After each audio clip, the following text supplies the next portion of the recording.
Well, as Hillary Clinton and Donald Trump make their final plea to voters across crucial swing states, they're both honing in on one section of the electorate in particular, black voters. In the latest CBS News poll, Hillary Clinton has the support of 86% of likely black voters compared to Trump's 4%.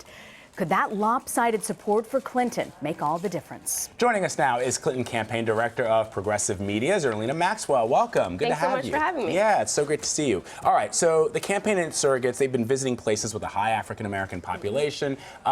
There has been a bit of concern that African-American turnout has not been what it had been for President Obama, but is it probably too much to expect that it would be the same for the nation's first black president as for Hillary Clinton? I think that that's true. I think that they're comparing yourself to the excitement of having the first black president. It's a little unfair. It's like a little unbalanced in that regard.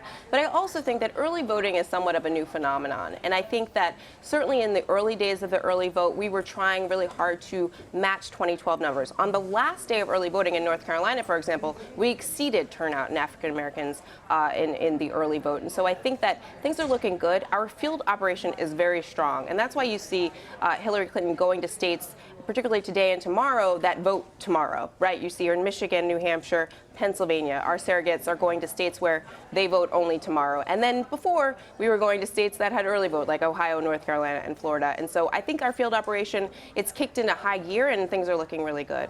You were part of the Obama field operation in Virginia in 2008. Yes. What do you think the Clinton campaign has learned from the Obama campaign from the 08 and 12 elections? I think that one of the things that we are focused on is the data. And so being able to specifically target voters who are likely to vote for us, are likely to support our progressive agenda. And voters who voted for Obama 2 times, but perhaps did not vote in the 2014 midterms, those are the voters we're trying to target. Those are the voters we're trying to turn out. And those are the voters that need to be contacted because they're called, quote, low propensity voters. And so we're trying to make sure that we're going through one pass, not just one pass, but 2 passes, texting them, phone calls to those folks to make sure that they know exactly where to go vote, they know exactly what identification they need, and that they know exactly where to go to cast their ballots tomorrow. What is it, though, about the ground game that Hillary Clinton has helped get from the President Obama campaign that they've learned and taken away that's going to make a difference in these key battleground states? Well, I think the number one thing is that it's all about organizers. It's not necessarily about commercials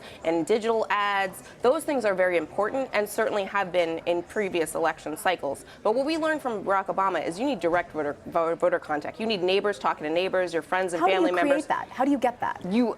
You amass 1 million volunteers like we have that go to their own neighborhoods and knock on doors and people that they actually know. And so you may go to a voter in July and they're undecided, but you're going to go back to them 2 or 3 more times before Election Day to convince them and to get them to the polls. And that is really effective. We saw that work 2 times with Barack Obama in 2008 and 2012. I was there in 2008. Direct voter contact is the most effective form of get out the vote strategy. And you just don't see that from the other side. The Trump campaign doesn't have the type of field operation that we have. And so we feel very confident going into tomorrow that this is going to work in terms of getting out the vote by making sure that we have millions of people on the doors, pushing those people to the polls. Zerlina, one of the arguments that the Trump campaign has made, and Donald Trump himself, is that, look, for 40 years or so, African Americans have supported the Democratic Party, and he's made the pitch, you try something new. Why the hell not, he keeps saying on the campaign trail.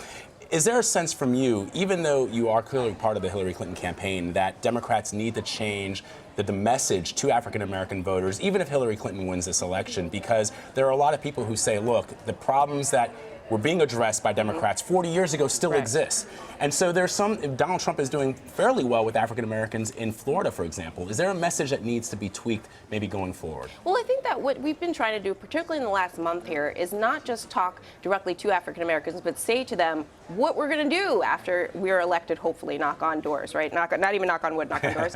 But trying to make sure that they know that if they're concerned about issues like education or criminal justice reform, that we actually have plans in order to address those issues, and Donald Trump does not. So when he's talking about the inner cities being hell and that everybody is living terrible lives, we know that that's not true about our communities. Certainly we have challenges, but Hillary Clinton actually has specific policy initiatives to address those problems, and Donald Trump does not.